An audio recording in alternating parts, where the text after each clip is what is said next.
मध्य प्रदेश के मुखिया CM doctor Mohan Yadav एक बार फिर से उज्जैन को बड़ी सौगात देने जा रहे हैं। जहां अब सीएम ने एक बड़ी घोषणा उज्जैन और जबलपुर के लिए कर दी है, जिसके तहत भोपाल के वन विहार नेशनल पार्क से बुधवार को राज्य स्तरीय वन प्राणी सप्ताह का शुभारंभ करते हुए सीएम बोले, उज्जैन और जबलपुर में भी नए जू बन रहे हैं।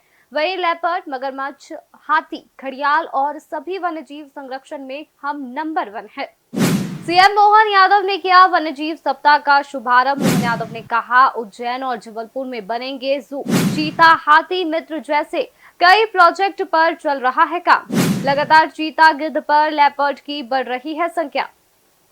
प्रदेश के मुख्यमंत्री डॉक्टर मोहन यादव ने बयान देते हुए कहा है कि वन विभाग जल, थल और नभ में इकोसिस्टम बनाने पर काम कर रहा है। प्रदेश में चीता मित्र, हाथी मित्र जैसे कई प्रोजेक्ट्स पर काम हो रहा है। डॉक्टर यादव ने गिद्धों के संरक्षण के लिए वन विभाग द्वारा किए जा रहे प्रयासों की सराहना की है। 18.5 करोड़ रुपए की राशि लाभांश के रूप में वितरित की गई है। बता दें, मौके पर इससे पहले सीएम यादव ने गोल्फ ई कोर्ट और सफारी व्हीकल्स को हरी झंडी दिखाकर के रवाना किया। जानकारी की माने तो ये सप्ताह 1 से 7 अक्टूबर तक चलेगा। वन विहार में पेट्रोल और डीजल वाहनों की एंट्री बंद कर दी गई है। सिर्फ ई वाहनों को ही एंट्री दी जाएगी। मुख्यमंत्री डॉक्टर मोहन यादव ने राज्य स्तरीय वन्यजीव सप्ताह के शुभारंभ अवसर पर सतपुड़ा टाइगर रिजर्व के पर्यटक वाहनों का लोकार्पण किया। वन विहार में वन्यजीव संबंधित पुस्तक और पोस्टर का विमोचन किया। वहीं वन्य प्राणी संरक्षण पुरस्कार भी दिए। मुख्यमंत्री डॉक्टर मोहन यादव ने बयान देते हुए कहा है कि अब वन विहार में ई व्हीकल विभाग के द्वारा उपलब्ध होगी। 40 से ज्यादा वाहन को लोकार्पित किया गया है। 18 करोड़ से अधिक राशि वन संरक्षण करने वाली समितियों को दिया गया है। कार्य की दक्षता को बढ़ावा देने के लिए 50,000 की राशि दी गई है। चीता, गिद्ध पर लेपर्ड की संख्या बढ़ रही है। तो वहीं कार्यक्रम में सीएम ने भावांतर योजना पर बात करते हुए कहा है, सोयाबीन को लेकर 5,328 एमएसपी तय की गई है। सभी कलेक्टर्स को निर्देश दिए गए हैं। भावांतर योजना पूरे देश के अंदर आदर्श बनी है। 4800 के बाद 5300 तक भाव पहुंचा है। मुख्यमंत्री डॉक्टर मोहन यादव ने कहा कि हम बहुत जल्द प्रदेश में नर्मदा की धारा और तवा नदी में मगरमच्छ छोड़ने जा रहे हैं। सभी क्षेत्रों में जीवों का संरक्षण कर रहे हैं। अब आज के बाद से हमारे अपने पूरे पार्क के अंदर घूमने के लिए ई व्हीकल विभाग के द्वारा उपलब्ध होगी। 40 से ज़्यादा वाहनों को लोकार्पित किया गया। हमारी फॉरेस्ट से साथ जुड़ी हुई पर्यटन की समितियों को लगभग 18.5 करोड़ से ज़्यादा की राशि उनका लाभांश वितरण का कार्यक्रम भी किया। विभाग के अलग अलग उत्कृष्ट कार्य करने वाले सभी स्तर के अधिकारियों को भी जो विभाग की नीति है उस नीति के हिसाब से 50-50 हज़ार की राशि देकर के उनको भी पुरस्कृत करते हुए कार्य की दक्षता को बढ़ावा देने का प्रयास किया गया। मैं अपनी ओर से इस वन्यजीव सप्ताह के माध्यम से जो विभिन्न गतिविधि संचालित की जा रही है उसकी शुभकामना भी देता हूं और फॉरेस्ट डिपार्टमेंट धीरे धीरे आगे बढ़ते हुए सभी क्षेत्रों में काम कर रहा है, इसकी बधाई भी देना चाहूँगा। बहुत जल्दी हम अपने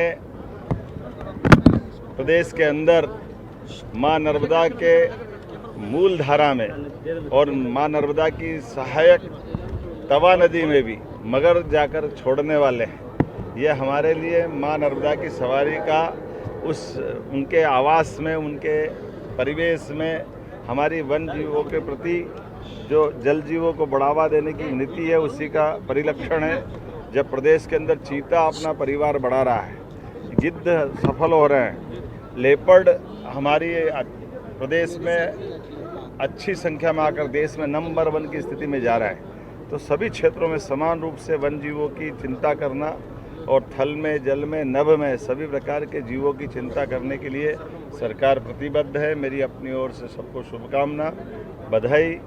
नवरात्रि के पावन पर्व की आज नवमी है, पूरे प्रदेशवासियों को बधाई। कल दशहरे का आनंद है, दशहरे की अग्रिम बधाई। आज वृद्धजन दिवस भी है, वृद्धजन दिवस की भी बधाई। और जैसा हमने कहा कि हमारे सारे क्षेत्रों में धीरे धीरे करके रेस्क्यू सेंटर और जू बढ़ाने की हमारी पॉलिसी है। उसी के आधार पर जब ग्वालियर में जू है, इंदौर में जू है, भोपाल में यह वन विहार हमारा वन्य प्राणियों को देखने का अच्छा स्थान है, ऐसे करके बड़े बड़े केंद्रों पर धीरे धीरे करके हम सब दूर इस स्थान को आगे बढ़ा रहे हैं। इसी सिलसिले में जबलपुर और उज्जैन में भी जू खोलने वाले हैं। एक एक करके हर स्थान पर जहां हमारे टाइगर रिजर्व भी है, आगे जाकर के रेस्क्यू सेंटर वहां भी स्थापित करते हुए हम सभी की प्राणियों की चिंता करने के लिए आगे बढ़ेंगे। एक बार फिर मेरी अपनी ओर से इस पूरे आयोजन की बधाई। लेकिन अभी तो एक और अच्छी बात है, भावांतर योजना के माध्यम से हमारी सरकार किसानों के लिए, मैं धन्यवाद अदा करना चाहूँगा प्रधानमंत्री माननीय श्रीमान नरेंद्र मोदी जी का और कृषि मंत्री जी का। हमारे यहाँ पिछली बार 4800 रुपये में सोयाबीन का MSP हुआ था।